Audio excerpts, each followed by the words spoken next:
Et ouais, assez incroyable quand même, assez inattendu. Qui aurait cru qu'un joueur de ce niveau arriverait lors d'un mercato hivernal?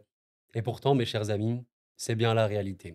Kvicha Kvaratskhelia, celui qu'on nommait Kvaradona à Naples, rejoint le Paris Saint-Germain et devient instantanément, avec ses 85 millions de valeur marchande, le joueur le plus valorisé du Paris Saint-Germain, devant Bradley Barcola, et évidemment le joueur le plus valorisé de la Ligue 1, qui fait de facto le nouveau visage du championnat français. Alors, on va exprimer évidemment beaucoup d'amour, beaucoup de passion pour ce joueur. Ça va être un peu une ode, comme on me l'a si bien dit lors de ma dernière vidéo à ce sujet, à quel point ce joueur va changer le Paris Saint-Germain. Et je pense qu'avant tout, il faut se réjouir. Il faut vraiment se réjouir et c'est vraiment sur ça que j'ai envie de mettre l'accent dans ce début de vidéo. Je sais que, voilà, quand on est supporter, notamment parisien, on peut être extrêmement exigeant et on peut être un peu, vous savez, je vais pas dire ingrat, mais voyez, on est un peu, voilà, ronchon, vous voyez un petit peu l'idée. Et je pense qu'il ne faut vraiment, vraiment, vraiment pas minimiser ce qu'est ce joueur. Évidemment, Guevara n'est pas le plus grand joueur de l'histoire. On n'est pas en train de dire ça. Je ne suis pas en train de dire, et personne ne le dit, que ce soit les youtubeurs, les journalistes ou quoi. Non, Guevara n'est pas le meilleur joueur de l'histoire du football. Aujourd'hui, il est quelqu'un de très fort, jeune, qui peut encore progresser et qui est parmi les joueurs les plus cotés. On va commencer par ça. Vous êtes aujourd'hui parmi les ailiers, il y a des joueurs d'un niveau absolument hors norme. Quand vous prenez Vinicius, quand vous prenez Lamine Yamal, Bukayo Saka par exemple, ce sont les ailiers de la catégorie ultime, la catégorie suprême. Ils savent à peu près tout faire, ils sont les meilleurs joueurs du monde, il n'y a pas de débat. Kvara n'est peut-être pas à ce niveau-là, mais il est dans la catégorie juste en dessous, c'est-à-dire pas le meilleur des meilleurs, mais dans la tiers en dessous. Il est excellentissime. Je pense qu'aujourd'hui, vous avez voilà, Vini, Lamine Yamal, Bukayo Saka, Foden, évidemment, quand il est bon, c'est assez irréel, même s'il peut être un peu plus axial, vous le savez. Rodrigo, voilà, qui peut être considéré comme un ailier, mais c'est un peu différent. On peut voir d'autres joueurs, Luis Diaz, évidemment, bref. Comment ne pas évoquer Rafinha, entre autres. Mais Kvara, il est dans cette zone-là, il est dans le top 10 environ des joueurs d'élite à son poste. Et voilà, il faut le considérer. J'entends les Parisiens qui me disent: «Oui, mais Koro, ouais, on doit faire des meilleures recrues, machin ou quoi». Qui sont-elles? Qui sont ces recrues-là? Quelles sont-elles? Le PSG doit faire Vinicius? Est-ce que c'est possible? Est-ce que tu peux faire Saka? Je pense pas. Lamine Yamal, MDR, à un moment, tu élimines Vinicius, tu élimines Lamine, tu élimines, je sais pas, voilà, Saka et cetera. Il y a pas beaucoup d'opportunités et arriver à faire un des ailiers du top 10, c'est quelque chose. Si on se plaint de ça, alors on se plaint de tout. Et je pense que la magie Kvara va très, très rapidement opérer. J'ai envie de vous parler taxi, j'ai envie de vous parler football, j'ai envie de vous parler à quel point la présence de ce joueur peut vraiment, vraiment changer énormément de choses. Et voilà, j'ai fait une vidéo sur Kvara, sur toutes les qualités qu'il a pu avoir, vraiment détaillées, que je vous inviterai à voir si vous voulez. Là, on va surtout se concentrer sur l'apport qu'il aura dans le système Luisneke et à quel point la simple venue de ce joueur-là, même si je pense que ça ne va pas être la seule recrue de cet hiver, on verra bien, mais sa présence seule va permettre au Paris Saint-Germain d'avoir, comme j'ai pu l'évoquer en live, nous étions en live pour parler un peu de son cas, de l'imprévisibilité et un arsenal en fait offensif qui est décuplé. La simple présence de ce joueur-là. Et tu m'étonnes que Luis Enrique voulait énormément le joueur, tu m'étonnes qu'il apprécie énormément, parce que Kvara, oui, c'est un ailier, il n'y a pas de problème là-dessus, mais vous savez, il y a plusieurs styles d'ailier. C'est comme Bernardo Silva, à City, il est considéré comme ailier, mais c'est plus un ailier de conservation, de possession. Voilà, il y a des ailiers qui sont vraiment dans la pure, pure percussion, par exemple comme Jérémy Doku. Lui, c'est vraiment ce qu'on peut appeler un ailier de percussion, de dribble, et cetera, c'est vrai, mais qui a également une palette technique, une intelligence de jeu et en fait, tout simplement un bagage dans sa globalité tellement bon qu'il peut réussir à être un vrai, vrai, vrai créateur pour cette équipe. Et c'est pour ça que Gvara, il a vraiment un rôle qu'on appelle le demi-espace. Voilà ce que vous pouvez trouver ici. Gvara, il aime vraiment, vraiment énormément cette zone. Vous allez très, très souvent le trouver ici sur un terrain. Et pour bien illustrer ceci, j'ai envie de vous montrer un peu de la data. Il y a vraiment des très bons graphiques qui ont été faits par Datascout pour vous montrer un peu la comparaison entre Gvara et d'autres ailiers pour comprendre à quel point Gvara est un ailier bien, bien spécifique. Là, voilà, comme il le dit ici Datascout, c'est un joueur de top niveau mondial. Il n'y a pas de débat là-dessus. Gvara est un niveau vraiment de classe mondiale. Il n'y a pas de débat. Maintenant, quand on voit un petit peu le profil qu'il a, on remarque quelque chose de très, très important, par exemple vis-à-vis de Salah. Salah est à l'unanimité considéré comme un des joueurs, si ce n'est le meilleur joueur du monde actuellement, avec des Rafinha, entre autres, Lamine Yamal, etc. Bon, vous avez Kvara comparé à Salah, Kvara ici en bleu, vous remarquez quelque chose de criant. Ici, Kvara a des stats très, très, très développés sur un registre bien précis. qui est l'accélération, les courses, les fautes subies, les duels offensifs gagnés, les dribbles réussis, les tirs tentés et la pression des centres. Grosso modo, un joueur qui est énormément dans la provocation. Énormément, énormément dans la provocation et dans le fait de percuter, de prendre le ballon et d'aller très, très, très fort. Il est littéralement dans l'élite du football sur ce registre-là. Il n'y a pas beaucoup de joueurs qui sont aussi bons sur ce registre-là. Par exemple, là, vous prenez Salah, qui peut également le faire, mais qui est beaucoup plus un finisseur, quelqu'un qui a des très, très bonnes passes, comme on peut le voir ici, les passes en profondeur. Mais à part ça, Kvara est plus fort que Salah sur tous ses autres points. Donc évidemment, c'est des styles, des lits différents, mais on le voit vraiment bien ici. Vous pouvez même comparer, je pense qu'on va parler peut-être à plus de Parisiens, vis-à-vis de Barcola. Ben, vous connaissez Brad des Barcola. Voilà, on voit que c'est un joueur qui est très très fort, avec un potentiel assez incroyable. Barcola, ben, encore une fois, regardez un petit peu. Au niveau des dribbles réussis, Kvara est devant. Au niveau des duels offensifs gagnés, donc vis-à-vis du duel en 1v1, ouais, Kvara est devant. Les fautes subies, automatiquement, il est devant parce qu'il provoque énormément. Les courses progressives, alors que Barcola est considéré comme quelqu'un, un des ailiers qui fait le plus de courses, Kvara est également devant. Les accélérations, Kvara est devant. La pression descente, il est plus précis évidemment à la passe. C'est Kvaratskhelia. Voilà, c'est qui ce joueur? Un joueur vraiment, vraiment énorme, hein. Sur ce registre, il y a littéralement pas de doute là-dessus. On peut voir ce que Barcola a de meilleur, que Kvara vis-à-vis de cette saison, c'est au niveau des buts, parce que Barcola a une bonne finition cette saison, même s'il aura raté évidemment. Ça, c'est aussi lié à l'équipe, dans laquelle tu joues et à quel point tu as des occasions. On sait que le PSG a, une pléthore d'occasions, tellement, tellement d'occasions qu'on les compte plus. Bon voilà, je peux même vous montrer, vis-à-vis de Lamine Yamal, hein. Lamine Yamal, absolument formidable, notamment à la passe. On peut le voir ici, passe dans le dernier tiers, passe en profondeur, OK. Mais voilà, les dribbles réussis, par, Lamine, c'est le summum du football. Les duels offensifs gagnés, c'est le summum. Mais Kvara, il se défend bien. Il est encore une fois au-dessus dans les stats de percussion, ce qui est pour moi n'est pas du tout anodin, ça reste normal. Et voilà, je vais passer un peu rapidement pour les autres. Je vous montre un petit peu ici, par rapport à Leao.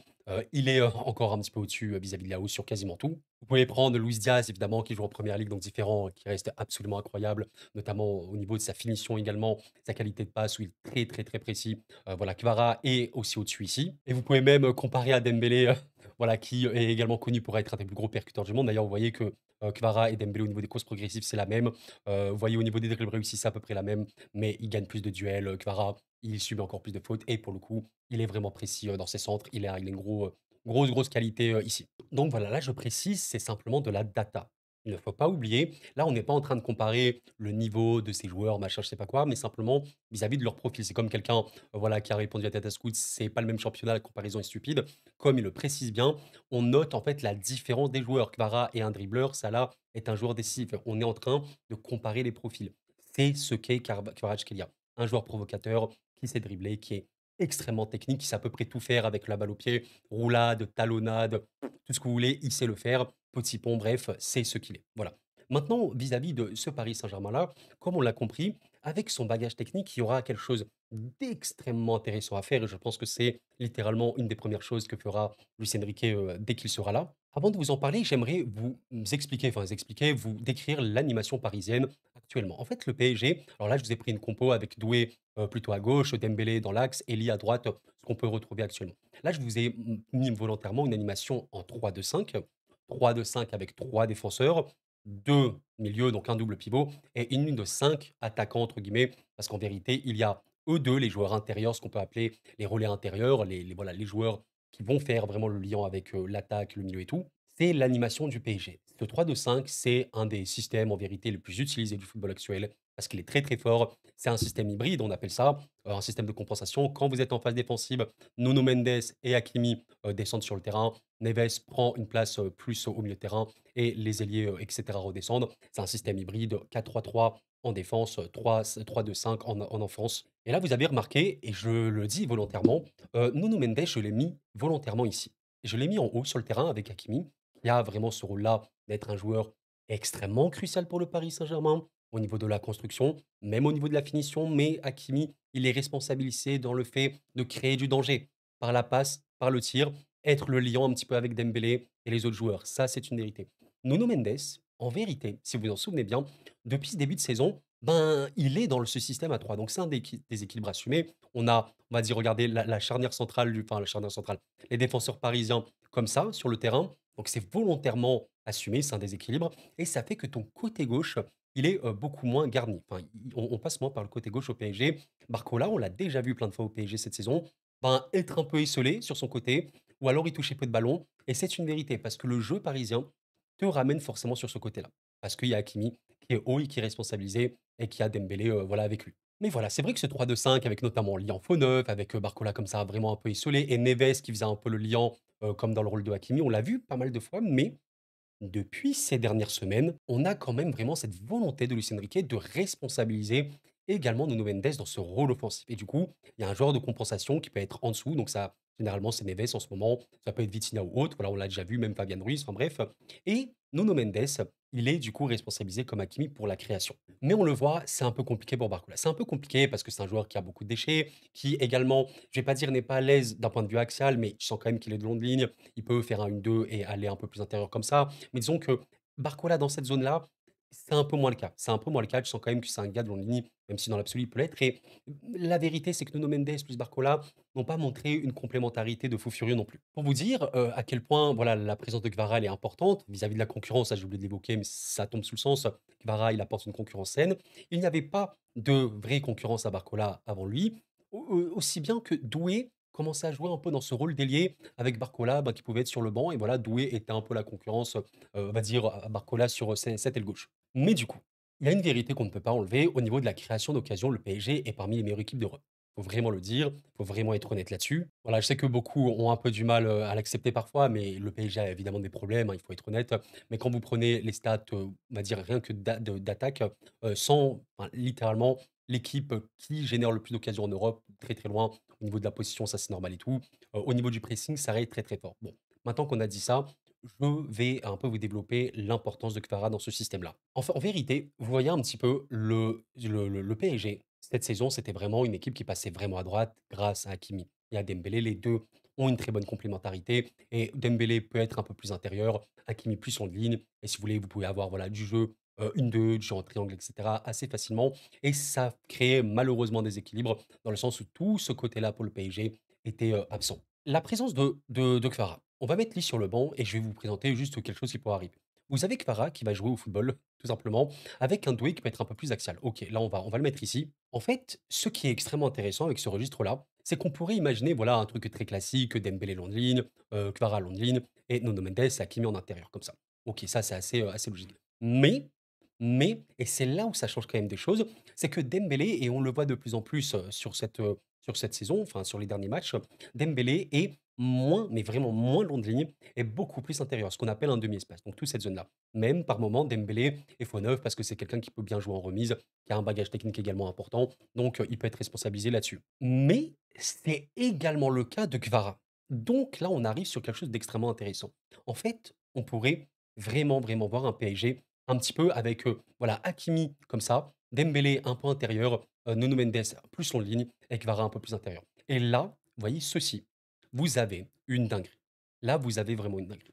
Vous avez une dinguerie parce que le PSG, avec ce dispositif-là, cette animation-là, on verra, parce que c'est des joueurs en mouvement, ils peuvent bouger, de toute façon, il n'y a pas de problème, mais devient beaucoup plus imprévisible. Le Paris Saint-Germain, simplement avec la présence de Gbara qui est à l'aise dans un demi-espace, qui a largement le bagage technique pour jouer en combinaison avec Nuno, avec Doué ou avec n'importe qui, permet au PSG de ne pas être dépendant systématiquement de Dembélé et Hakimi pour pouvoir créer du jeu. Et ça, c'est évidemment un des plus grands dangers. Je compte évidemment beaucoup sur Doué dans ce genre de dispositif parce que Doué, qui est un peu la plaque tournante pour passer de droite à gauche et cetera, et pour jouer dans les petits espaces et tout, ça peut totalement le faire. On verra à quel point il pourrait être bon. Mais ce qui est intéressant, et c'est peut-être un peu moins le cas pour Barcola, Barcola pour moi, serait un joueur qui serait surtout soit ailier gauche, soit ailier droit comme il a pu être à Lyon. Ben, Kvara, c'est pas forcément le cas. Kvara, c'est un gars qui peut être totalement sur cette zone-là, mais qui peut être en faux neuf et croyez-moi en faux neuf, Kvara, il est loin, loin, loin d'être ridicule parce que c'est quelqu'un qui, je pense que vous avez vu des vidéos, s'est marqué de loin. C'est largement un des ailiers qui tente le plus de tirs et c'est également un ailier qui tire de loin et qui marque de loin. Ce qui n'est pas forcément le cas de Barcola et de Dembélé. Ça, c'est une vérité. D'ailleurs, je crois qu'il est, un des ailiers qui a marqué le plus hors surface à 25 mètres environ. Donc même ce genre de choses, c'est possible. Ce genre de choses avec, allez voilà, vous avez, je sais pas, Doué comme ça, un peu dans cette position, Kvara ici, c'est totalement possible. C'est absolument possible et donc ça te crée une possibilité d'action folle. Pour vous dire, vous pouvez avoir allez, des gens en triangle, comme ça, Nuno Mendes qui est vraiment, vraiment, vraiment très long de ligne avec Doué et Kvara comme ça dans la profondeur. Le bloc, il est complètement aspiré par ces gens-là. Dembélé ou Hakimi peuvent vraiment s'immiscer dans la surface de réparation et après un centre ou après un 1-2 rapide, peut marquer des buts. Il y a trop, trop d'imprévisibilité, ce qui n'était pas le cas avant. Donc oui, sa présence, elle change énormément de choses vis-à-vis de ça. Donc en vérité, quand tu prends les choses bout à bout, quand tu considères que sa simple présence augmente le potentiel offensif du PSG de manière énorme, quand tu considères que tu pourrais avoir un Désiré Doué plus axial pour être un peu, on va dire le pivot, mais la plaque tournante de ce club, quand tu es littéralement un joueur qui peut marquer de loin et qui est une arme absolument indispensable dans le football actuel pour réussir à débloquer des situations bah, qui ne sont pas évidentes, c'est également merveilleux. On parle d'un joueur qui a une mentalité énorme, irréprochable, très, très, très, très sérieux, qui aura eu comme entraîneur bah, Conte là récemment, l'ancien Spalletti, voilà, qui connaît la discipline, qui connaît l'exigence du très, très haut niveau. Il y a honnêtement quasiment aucun point négatif pour ne pas vouloir Kvara au PSG aujourd'hui et on va s'en rendre compte très, très tôt. Je ne pense pas que le PSG va tomber dans la dépendance Kvara, pas du tout. Parce que le but de Luis Enrique, je ne sais pas vraiment s'il a vraiment évoqué ni rien, mais je pense qu'il a vraiment comme projet de faire en sorte que le PSG soit une équipe qui a une déferlante d'attaque. Vraiment une déferlante où l'adversaire ne sait plus où mettre, où mettre ses yeux, ne sait plus où donner de la tête. Et avec sa présence, ça va vraiment accentuer ce truc-là. Quand tu connais la mentalité du joueur, quand tu sais qu'il peut totalement résister à la pression, quand tu sais qu'il s'intègre parfaitement, quand tu vois les efforts sur le terrain, ça, je vous invite à aller voir, mais l'impression visuelle du joueur, elle ne rigole pas. En plus de tout son bagage technique de percussion et tout, les efforts qu'il fait sur un terrain, c'est énorme. Vraiment, vraiment énorme. Même au niveau du contre-pressing, on sait à quel point le PSG veut instaurer un jeu de pressing extrêmement intense. Croyez-moi, l'expression le chien qui a la dalle, voyez un petit peu, il y va, hein, vraiment Kvara, il y va. Il a déjà récupéré des ballons très, très hauts, même à des gardiens et il a pu marquer après ce genre de choses. Ça existe vraiment, vraiment chez lui, c'est totalement normal. C'est, voilà, ça va être, quelque chose d'assez incroyable et vraiment je serai pas du tout, du tout, du tout pessimiste pour Barcola. Je sais que voilà, on m'a beaucoup, beaucoup, beaucoup c'est cette question: «Ouais, Koro, Barcola, c'est la fin». C'est pas la fin du tout les amis. On parle d'un joueur jeune également, on parle d'un joueur qui a également un gros potentiel, qui peut encore évoluer, qui reste très, très, très, très fort et quoi qu'il arrive, même si Barcola est sur le banc, avoir un Barcola en super sub, c'est un cheat code. C'est vraiment un truc de fou, fou, fou, fou, fou furieux et surtout qu'on peut imaginez Kvara sur un terrain avec Barcola, comme on l'a expliqué, bah, voilà, vous pouvez avoir Nuno Mendes et Hakimi dans ses joueurs intérieurs, bah, Doué sur le banc, par exemple. Vous avez Barcola plus sur l'aile, Kvara comme ça dans ce risque de faux neuf avec le demi-espace gauche surtout pour lui. Et vous avez ceci avec Dembélé, c'est totalement faisable. Et je pense que l'inverse l'est moins. Je pense que l'inverse l'est moins. Par exemple, si tu mets Kvara n'existe pas, tu prends un Doué que tu aimerais mettre comme ça ailier, Barcola ici, pour moi, c'est moins le cas parce que Barcola est clairement moins joueur de, on va dire, d'axe, de demi-espace. D'ailleurs, Kvara, je crois qu'il a été un peu formé sur ce rôle-là, pour vous dire. Même si, voilà, c'est vrai qu'on a déjà eu Barcola doué comme ça, mais comme on l'a vu, la présence de Nuno Mendes, il a aussi besoin d'un joueur qui techniquement est précis, qui sait vraiment, vraiment être un peu plus dans l'axe. Et voilà. Et franchement, franchement, peut-être qu'on va débloquer le potentiel maximal de Nuno Mendes au PSG avec lui. Ouh là là là là là là. Croyez-moi, Nuno et Kvara, ils vont s'entendre. Croyez-moi, ils vont vraiment, vraiment bien s'entendre avec, Doué, ce genre de triangle-là. Franchement, là, on a pour moi un des trios magiques, hein, du football et c'est en fait, le truc, c'est que vous créez tellement de dangers. Vous pouvez créer tellement de décalage. Vous savez, les centres du PSG, ils ont généralement pas trop de réceptionnistes, comme on peut dire. Bon, si le bloc adverse, il est complètement focus sur un Kvara, je vous laisse imaginer des mecs comme Hakimi ou comme Dembélé qui peuvent être ici dans la surface qui auront juste à pousser le ballon en mode tapine pour marquer. Surtout quand tu connais la qualité de centre absolument formidable de Gbara. Ça, c'est un des points faibles un peu de Barcola, c'est qu'il est bon, il n'y a pas de problème. Mais à la passe, bon, voilà, il y a mieux, honnêtement. Il y a vraiment mieux que Kvara. Les centres qu'il fait, c'est des centres très précis. Des centres qui peuvent vraiment te mettre beaucoup, beaucoup, beaucoup en danger. Ça va être incroyable, les amis. Ça va être incroyable, c'est une merveilleuse nouvelle et voilà, je suis très heureux. Eh bien écoutez, je pense qu'on arrive à la fin. Alors, j'ai sûrement été assez brouillon, je me suis sûrement répété, c'est assez compliqué d'exposer les idées qu'on a dans la tête en vidéo, mais j'espère quand même que vous avez apprécié cette vidéo. Ouais, ouais, c'est un peu une déclaration d'amour et voilà. N'hésitez pas évidemment à laisser un petit like, ça va être beaucoup, vous le savez. Le joueur n'est pas parfait, vous l'avez compris. Personne n'est parfait évidemment, mais je pense que dans ce qu'attend le Paris Saint-Germain, c'est merveilleux. Maintenant, ouais, c'est vrai qu'il faudrait un joueur qui a beaucoup de finition. C'est vrai que j'ai pas forcément beaucoup parlé de finition dans cette vidéo-là, mais je pense que rien que le fait d'avoir cette plus-value énorme qu'est Kvara, va normalement et logiquement augmenter ta finition, même si tu n'as pas un méga gros buteur. Pourquoi? Parce que les décalages, qu'il va créer, même simplement le fait que le jeu du PSG sera beaucoup plus imprévisible, va déséquilibrer les adversaires, ça va les perturber. Donc automatiquement, tu déséquilibres les adversaires, tu fais en sorte que tu as des joueurs comme Dembélé, même Doué ou Hakimi soient un peu plus intérieurs de la surface, même Kvara, hein, qui le pourra totalement l'être. C'est un cheat code. On aura forcément des possibilités au PSG où, ben, après une accélération, après une combinaison, tu vas tenter un centre au retrait et point de pénalty, et ben, tu Kvara ou alors tu Hakimi ou alors, je sais pas, même tu Nuno Mendes. Ceci sera totalement normal et à un moment, quand tu as Kvara, Nuno, Hakimi, Dembélé, allez, avec potentiellement Doué, qui peut être en mode faux neuf ou dans un demi-espace, même Barcola ou quoi, qui seront dans la phase de terminaison dans la surface adverse pour finir les actions, automatiquement ta finition en sera meilleure parce que ton danger est décuplé et donc ta présence est aussi décuplée. Voyez un peu l'idée? J'ai trop hâte. J'ai trop hâte. Un joueur cadeau pour Luis Enrique, le nouveau visage de la Ligue 1, Kvichak Kvaratskhelia. Je sais qu'on l'appelle pas comme ça, mais on va l'appeler Kvara. Merci d'avoir suivi la vidéo les amis, c'était cool, reprenez soin de vous. Et la paix sur vous.